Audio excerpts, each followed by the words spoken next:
Hello guys! Another day, another vlog. Ika nga, ito, wala tayong magawa kundi magluto lang tayo dahil sa days off natin ngayon ay panay ulanes. Ulan ng ulan. Ito, very multitasking tayo ngayon. Educational din ang ginagawa dito sa laptop. Ito ngayon, pagkikita ko mga lode, luto natin yung adobo ngayon. Ito yung pinaka-basic lang na luto ng mga Pilipino na gustong-gusto rin ng mga kanon. Ayan. Yes! Ito, di ko na naipakita yung start niya ito, mga lodi. Adobo yan with potato. Ayan, cubes, potato cubes. Ayan, ginawa ko na yan. Ang ginawa ko na ay pinalambot ko lang muna yung pork and chicken. It's mix pala ito, mga lodi. Mix ng pork at saka chicken. Ayan. Ito, painitin muna natin. Okay, at the same time, gagawa tayo din ng gulay na ginisa sa what do you call that? Longganisang Ilocos. Yan ang pinakamasarap doon. Dahil may kasama siyang Ilocong longganisa. Ito ngayon mga lode. Okay. Tignan natin ang pangyayari mga lode.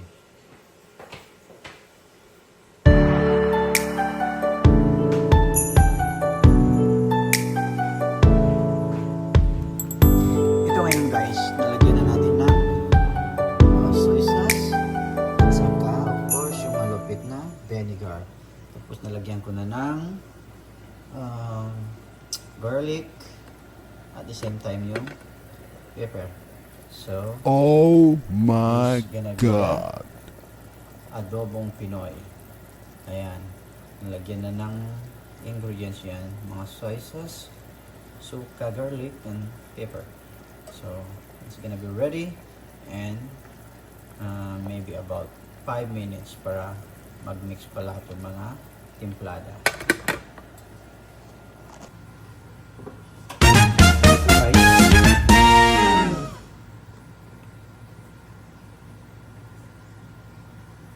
Ang dami nating ginagawa guys.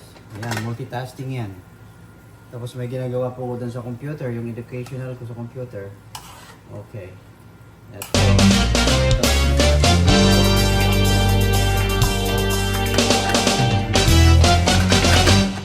Kahit 24 hours sila nag-uulam yan. Gusto nila talaga yan. So ngayon, yung rice ko is ready. I got my rice here. And another, I told you guys, mag-isa tayo na. Mag-isa tayo. So ngayon, mag-isa tayo ng masarap ulam natin mamaya. Dahil of course, kailangan ding may gulay yan. Hindi pwedeng walang gulay sa atin. So ngayon guys, garlic yun. Ito na yung garlic. Yan. Garlic hanggang sa magiging brown. Pag alam nyo naman guys, pag off talaga ako, ako ang chef ngayon talaga. So lakasan natin yung blower. Ayan. Okay. Yung garlic natin.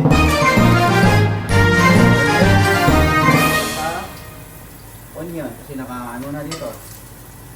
Nakita nyo naman. Ayan. Nakahanda na sa akin lahat yung mga ingredients ko. Ready to go. So, nangyayari nito. Lahat ng mga sangkap. Pampalasa. Ayan guys. Ayan. There you go. Okay. Saka yung ginger. Okay. Susunod natin yung kamatis after na mag-brown itong pan natin. Alright guys, update ko rin mamaya dahil babanatan ko muna itong adobo. Ayan guys, ang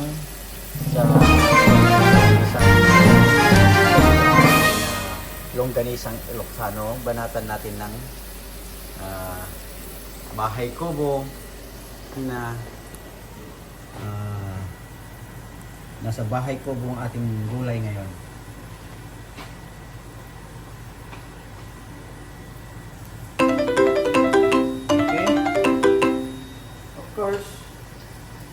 habang ginigisa natin yung mga ricados natin dito, isasama natin yung longganisang Ilocano. Yan. Isama sa saya. Guys, masarap ito mga lodi. I'm telling you guys, hindi biro-biro ito ang ginagawa ko. Okay. Yan. Napakasarap mga lodi. Ayan, papakita ko sa inyo dahil nandito na ang hinahanap yung longganisa. Ayan, kasama na yan sa tomato and everything there. Okay? Okay mga lodi. Ayan, of course guys, isasama natin. Unahin natin muna yung squash kasi yan ang pinakamatikas sa kanila habang ginigisa na natin isama na natin para mapalambot natin.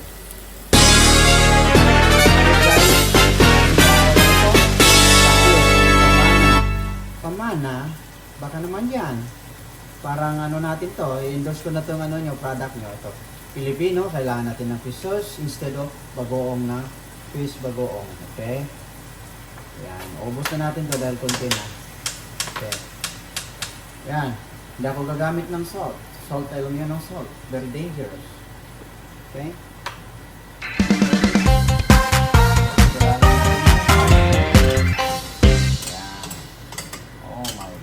Sarap. Yan mga lodi.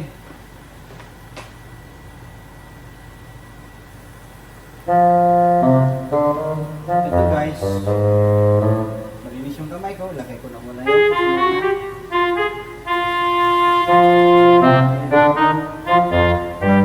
this is yung ampalaya. Yan. Lagyan na natin ng konti sabaw mga lodi. Para mapalambot na natin. Dahil ano ako, sa bahay, may filter ako, direkta na ako sa tap water. Dahil natin ito, direkta natin sa tap water. Okay guys, dahil sinigang at saka ginisang ulam natin yun. There you go. Mga lode.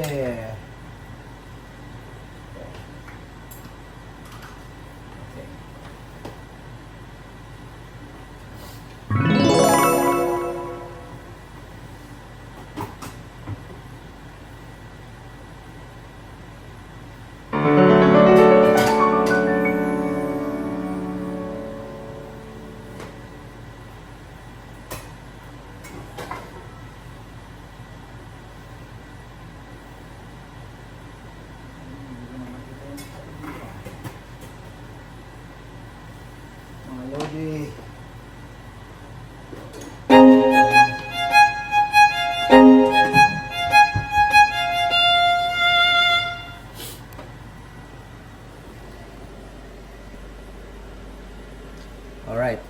Ito guys. Naipasok ko na lahat ito. Okay. Pakuluan lang natin yan. Then, mix natin yung sabay natin yung talong at saka yung beans. Yung sitaw. Yan, pagsasabayin ko na yan. After that, ito. Kita nyo naman yung cookware namin. Alam mo naman yung busing ko. Medyo gusto niya parang tayo makikita mo may salamin siya. Yan, kaya makikita mo yung luto na o hindi. There you go. Okay, set up ko mamaya. Wait for an... Okay, ito nga pala guys. Ito na. Ito yung papinalize ko na tong adobo. Kasi gusto ng mga bata nababaklas yung laman niya doon sa may buto. Ayan, kitang-kita nyo na nababaklas na yan. Kaya ito na yung tamang at saka masasabi mo na good na ito, good. So cook na yan. Set up na natin. Okay. Guys, ito na lang isa yung ginisa ko ng nagulay na with Ilocanong longganisa. Okay. Ito guys. Wow! Ihalo ko na tong sitaw dahil malambot na yung squash. So, konting ano na lang to, mga 3 minutes lang na pakuluan para lalambot na siya.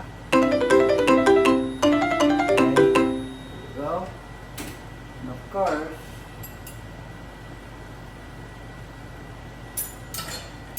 dito na yung talong. Yan. Kakarga ko na rin. Dahil ready na siya. Okay.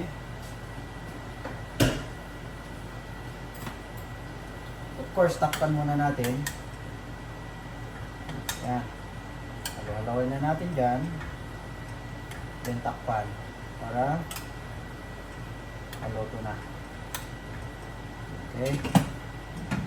Yan guys. Mga routine natin ngayon. Araw na to.